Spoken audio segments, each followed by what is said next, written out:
Olá, querido, graça e paz. Tudo bem com você? Tudo bem também com a sua família? Meu desejo é que tudo esteja bem com você, que tudo esteja bem com a sua família, que a graça maravilhosa do nosso bom e maravilhoso Deus esteja aí no seu lar, tá bom? Esse é o nosso grande desejo. Nós vamos dar continuidade aqui às nossas devocionais no Salmo de número 119. Lembrando para você, claro, estamos dando voz às palavras escritas pelo reverendo Anderson Ribeiro, da Igreja Presbiteriana da Vida Celeste. Reverendo Anderson, um grande abraço, querido, que Deus abençoe a sua vida, que Deus abençoe a sua família e que Deus abençoe muito o seu ministério. Tamo juntos. Queridos, hoje nós vamos meditar na porção do Salmo de número 119, dos versículos de número 161 ao versículo de número 168. Nessa porção, o reverendo Anderson dá como tema: tenho paz. O que o salmista nos diz nessa porção? Vejamos o que o salmista nos diz. Ele nos diz assim: príncipes me perseguem sem causa, porém, o que o meu coração teme é a tua palavra. Alegro-me nas tuas promessas, como quem acha grandes despojos. Abomino e detesto a mentira, porém amo a tua lei. 7 vezes no dia eu te louvo pela justiça dos teus juízos. Grande paz têm os que amam a tua lei. Para eles não há tropeço. Espero, Senhor, na tua salvação e cumpro os teus mandamentos. A minha alma tem observado os teus testemunhos e eu os amo ardentemente. Tenho observado os teus preceitos e os teus testemunhos, pois na tua presença estão todos os meus caminhos. Deixa eu fazer uma pergunta para você. Pensa aí, esteja refletindo nessa pergunta. Olha a pergunta: é possível alguém ter paz no coração quando passa pela tribulação? Como ter paz quando a situação é difícil, quando somos injustiçados ou atribulados? Não é este o momento em que perdemos a paz, ficamos inseguros e ansiosos? Mas o salmista diz assim: olha, grande paz tem os que amam a tua lei. Essa parece ser uma realidade improvável, não é verdade? Como ter paz diante de uma tribulação? Como ter paz diante de alguém nos perseguindo? Como podemos ter paz quando nós estamos enfrentando, por exemplo, essa pandemia? Quando nós estamos enfrentando, por exemplo, a enfermidade? Quando chega o desemprego, ou quando o desemprego bate a porta? Ou quando temos sido acusado injustamente por pessoas que nos perseguem? Já passou por isso? É muito difícil. O caminho ensinado pelo salmista é que esta paz é resultado de seguir os princípios da palavra de Deus. Se alguém é injustiçado, como ocorreu com o salmista, ele está tendo essa experiência, mas segue a palavra de Deus, ele estará em paz, pois não se deixa levar pela ira ou pela irritação. Se o peso da tribulação, a angústia, tira a paz, ele recorre à graça de Deus, seguindo a Escritura.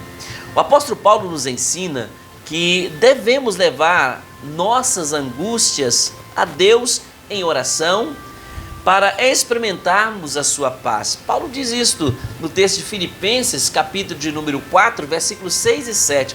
Olha o que Paulo diz. Paulo diz assim: não andeis ansiosos de coisa alguma, em tudo, porém, sejam conhecidas diante de Deus as vossas petições pela oração, pela súplica, com ações de graças. E a paz de Deus, que excede todo entendimento, guardará o vosso coração e a vossa mente em Cristo Jesus. Em nosso texto, o salmista está passando por um momento de grande tribulação, mas ele declara: grande paz tem os que amam a tua lei, para eles não há tropeço. Vejamos aqui e aprendamos com os ensinamentos do salmista.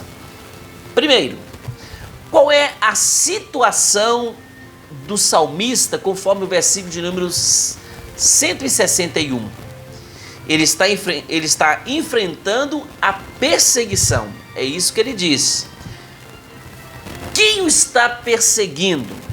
Ele diz aí, príncipes. Ele está sofrendo perseguição de gente poderosa, que tem poder para realizar o mal e se ver livre de qualquer punição. Por qual razão eles estão perseguindo o salmista? Ele diz sem razão, sem nenhum motivo. Isso quer dizer que ele não havia cometido algum delito para ser perseguido. Ele não tinha cometido nada para ser perseguido. Queridos, situações assim são fruto de atitudes malignas, como, por exemplo, a inveja.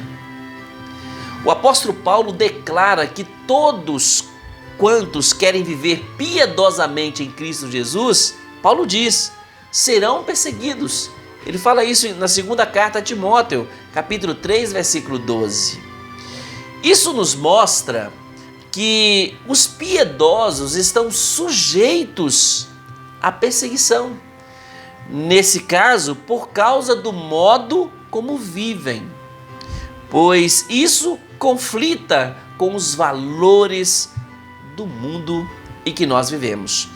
Então, como agir quando a perseguição é sem causa, sem motivo? Como agir?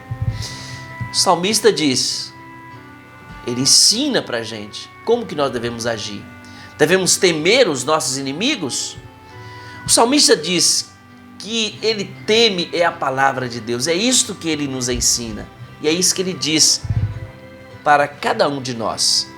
Ele teme a palavra de Deus e não aos seus inimigos. Para o salmista, deixar de observar a palavra é mais terrível do que cair nas mãos do inimigo. Isso revela que ele teme a Deus e não os homens. É o que o Senhor Jesus ensina aos seus discípulos. Temer a Deus, que pode fazer perecer no inferno tanto a alma como o corpo. Já viu esse versículo? Lê lá depois. Mateus, capítulo 10, versículo de número 28. Uma pergunta para você. Você teme realmente ao Senhor ou você teme aos homens? Tema ao Senhor e faça a sua vontade e não aos homens. Segundo, o que alegra o coração do salmista, conforme o versículo de número 162. Ele diz as promessas do Senhor. Olha o que diz o versículo de número 162. Alegro-me nas tuas promessas como quem acha grandes despojos. Isso nos mostra a atitude do salmista, que em lugar de alimentar o ódio pelos inimigos, ele se deleita na palavra.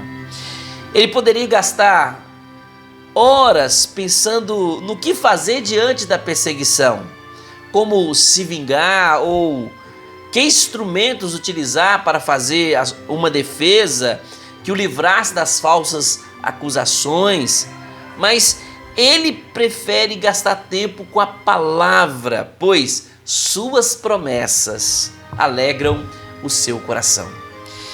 Ele diz que meditar na palavra é como quem acha grandes despojos. Para o salmista, se ele tivesse enfrentado os príncipes e os tivesse vencido, isso não lhe traria mais alegria do que a palavra de Deus. Que coisa preciosa! Você gasta tempo maquinando a vingança? Alimentando ressentimentos? Tem pessoas assim. Tem pessoas que passam a maior parte do tempo, sabe, irado, bravo, maquinando alguma coisa. O que eu vou fazer para vingar? Eu não vou deixar isso barato, eu não aguento mais. Não aceito desaforo. Conhece pessoas assim? Querido, enche-se da palavra e alegre o seu coração com ela. Terceiro, o que o salmista faz, conforme o versículo de número 164? Ele diz: louva ao Senhor 7 vezes. Olha o que diz o versículo de número 164. 7 vezes no dia eu te louvo pela justiça dos teus juízos. O que ele quer dizer com 7? Lembremos, 7 é um número que indica plenitude, perfeição. Portanto, ele louva o Senhor constantemente. Qual a razão do seu louvor, conforme o versículo de número 64? Ele diz a justiça do Senhor. O que o salmista ele está demonstrando com essa expressão? Que ele confia na justiça do Senhor. Portanto, o salmista está dizendo que em lugar de gastar tempo pensando em como derrotar os seus inimigos, a palavra de Deus lhe revela o que Deus faz e que esse Deus, ele é justo. Fala da justiça do Senhor, que não pode de forma alguma ser enganado pelas malícias dos homens. De forma alguma. Esse Deus justo, ele age sempre com justiça. Nada escapa aos seus olhos. Ele conhece cada uma das nossas motivações. Ele conhece os nossos passos. Ele conhece os nossos pensamentos e ele é justo. Isto conduz o salmista ao louvor constante ao Senhor, saber que Deus é justo e que tudo está nas mãos dele, ele vai fazer justiça. Com isso, vemos como a palavra de Deus foi importante para que o salmista evitasse o mal e louvasse ao Senhor. Você tem louvado ao Senhor por sua justiça? Você confia nela? Medite nela e você louvará o Senhor e evitará cultivar o mal. Por último, quarto, o que o salmista experimenta no versículo de número 165, ele diz: grande paz. O versículo de número 165 diz assim: grande paz tem os que amam a tua lei, para eles não há tropeço. O salmista se refere à paz abundante, independente da circunstância ou de qualquer situação. É uma paz que resulta da meditação na palavra, que o leva a lidar com a preocupação e a ansiedade que roubam a paz. Conforme diz o apóstolo Paulo, esta paz guardará o vosso coração e a vossa mente em Cristo Jesus, conforme o texto lá de Filipenses capítulo 4, versículo de número 7, que nós citamos. O salmista, ele experimentou esta paz, pois ele amava a palavra de Deus. Será que também nós podemos experimentá-la? Sim, querido, eu quero que você guarde isso na sua mente. Sim, com toda certeza, pois ele declara que é para todos os que amam a sua lei, a sua palavra, a palavra de Deus. Você tem experimentado a paz do Senhor no seu coração, na sua alma? Então, ame a palavra, medite na palavra, siga a palavra e você desfrutará desta verdadeira paz que excede todo entendimento e que transborda em nossa alma. Querido, que Deus abençoe muito a sua vida. Essa porção do Salmo 119 falou muito comigo. Como é importante, diante das perseguições, diante das dificuldades da vida, das tribulações, diante dessa pandemia, nós temos a verdadeira paz. E você já sabe onde encontrar essa paz. Você já sabe como ter essa paz. Aprendemos com o salmista que esta paz nós encontramos na palavra de Deus. Termos a palavra de Deus em nosso coração é ter Deus na nossa alma, é ter Deus na nossa vida. E Deus nos enche com a sua paz. A paz que excede todo entendimento, que independe de qualquer circunstância. Que esta paz esteja aí sendo transbordada do seu coração, que esteja sendo também derramada abundantemente sobre a sua vida e sobre a vida de toda a sua família. Querido, um grande abraço para você. Que Deus continue lhe abençoando e abençoando a sua família. Fique na paz. Fique com Jesus.